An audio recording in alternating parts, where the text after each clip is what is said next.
Got a question for you. Do you know how to understand your calling?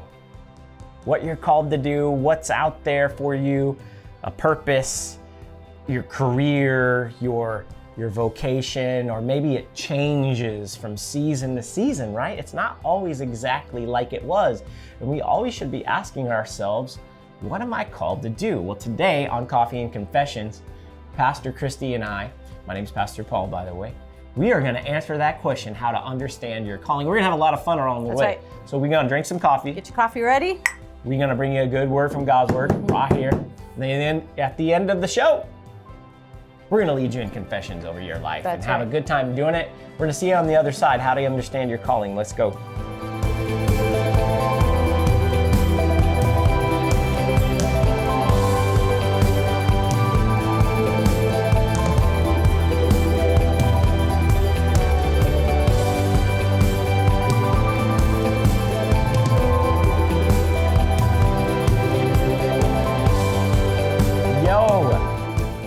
Say yo, is that okay? Yo, yeah. I mean, people don't say yo anymore. Yo, that's rad. But yo, when does yo go out of style? Rocky made it cool. It was cool in the 80s. It was cool in the 90s. Wait, is that where it came from, Rocky? It's like Converse, right? Converse All-Stars, like Chuck Taylors. Oh, yeah. They're always cool, no matter what generation it is. You have some, don't you? Stuff comes back around anyways. I mean, it does. Hey, so if you happen to be new today, we're a daily devotional show. Give us 5 days this week, or 4 left. There's 4. So if you give us 4 days, including today, watch your life be better for it, because we're going to give you some good stuff to grow in God and some confessions to facilitate it. If you're new today watching, we'd love for you to go ahead and jot your name down in the comments, what your name is, where you're watching from. And we'd love to shout you out next Tuesday. That's what we do every week. And we got a few new subscribers we'd like to mention here today. I'm supposed to do the first one. I'm going to say Zisa Squared. There you go. Zisa Squared. That's what I just said, yes. Okay. Yeah. Adrian Valverde, welcome to the family. And Rogers Cha. What's up? What's up? Cha, cha, cha. Let's go. Let's go. The word of the day is Exodus. It comes from Exodus, I should say. The word of the day comes to us from Exodus chapter 3 and verses 1 and 2. Now Moses was tending the flock of Jethro, his father-in-law, the priest of Midian, and he led the flock to the far side of the wilderness and came to Horeb, the mountain of God.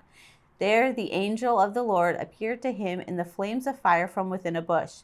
Moses saw that though the bush was on fire, it did not burn up. Yeah, God showed me as we brought the message, the joy of serving the Lord to people at Living Word Gilbert this last weekend, that the burning bush is actually the calling of God. It was the calling of God on Moses' life, but there's a burning bush in your life.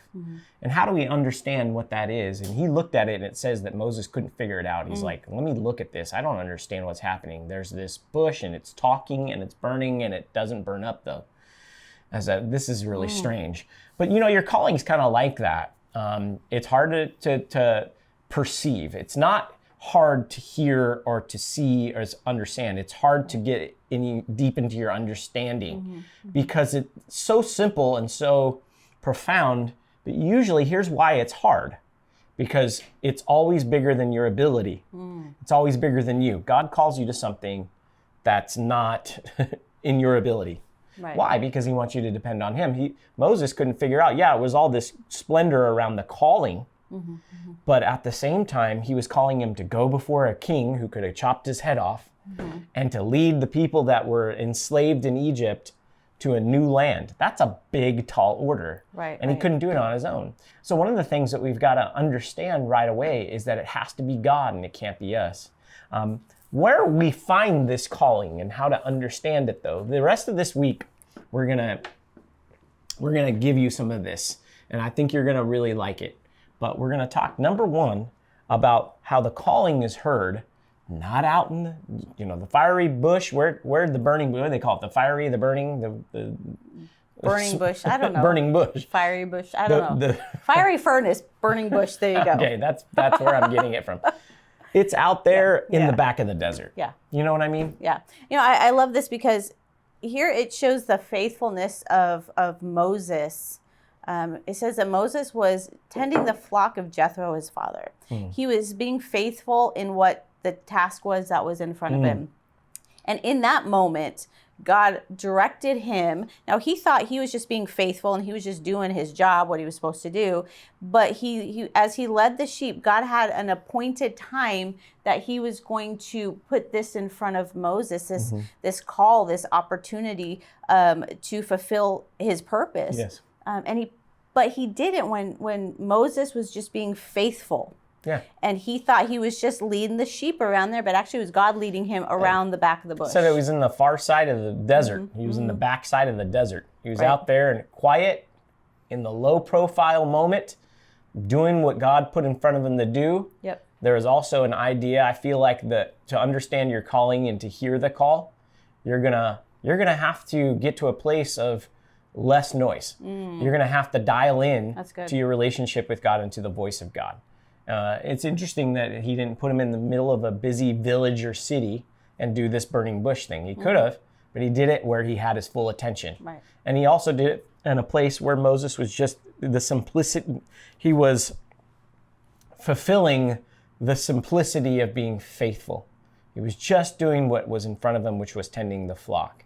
And so that's something that we've got to understand there's lots of ways to cancel noise, you know. Last Sunday, I forgot my phone on the way to church, and I was like, what do I do? You know, because I'll have my iPad, but my phone's my backup. Right. And then I'll text people in the church in between, you know, before I get up on stage. I'm not texting while I'm on stage, but after and before.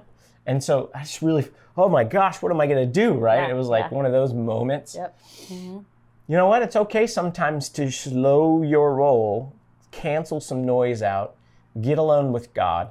And have you just simply asked God, what have you called me to do?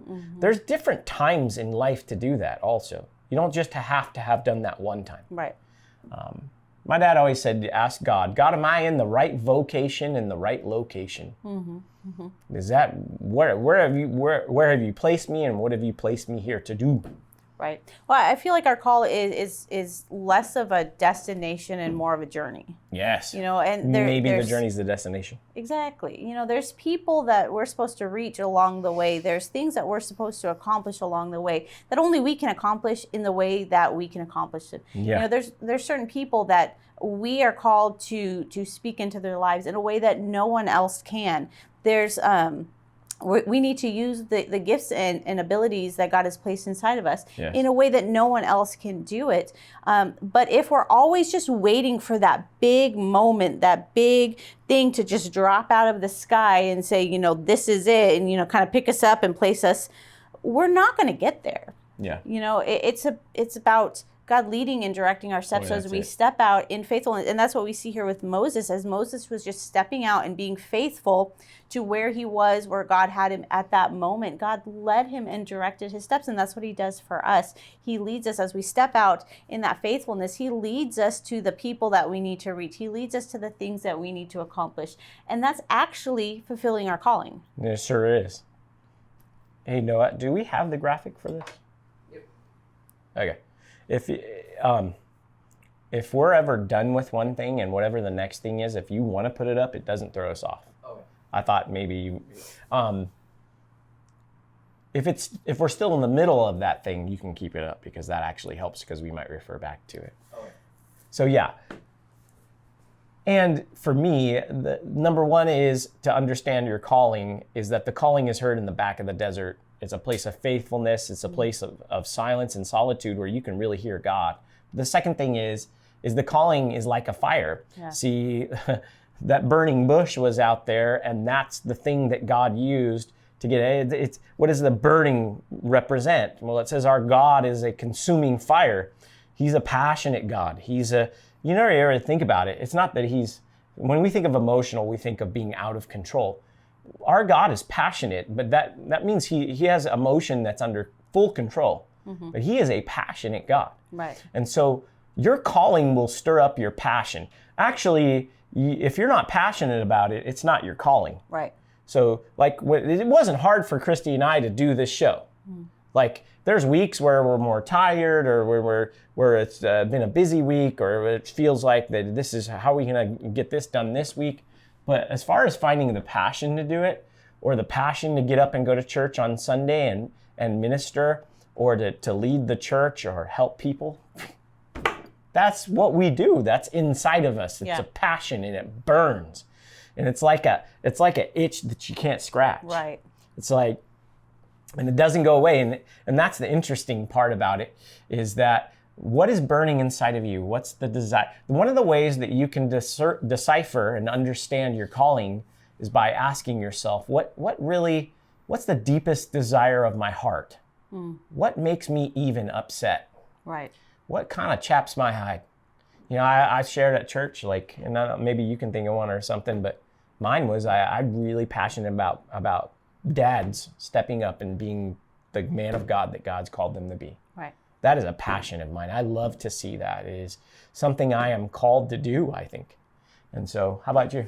I mean, I really want people to understand that they, like we're talking about this week, that they were created on purpose, for a purpose. Their personality, the way that they're made, is not a mistake. There's when we look at that, because we compare, but God has made you perfectly and wonderfully. It says wonderfully. Okay, I'm not going to get into it, but that is my heart, that that you were created on purpose and for a purpose. But, I love this. So in here with Moses, he sees the burning bush. And I think that a lot of times as believers, we're looking for that burning bush. We're looking for that thing on the outside. But really, like you're talking about, it's in you, know, and that's that passion, that thing that's in you that you want to look for. Like Jesus was really upset when people were screwing around with the church. They were making it into a marketplace. They were doing crazy stuff.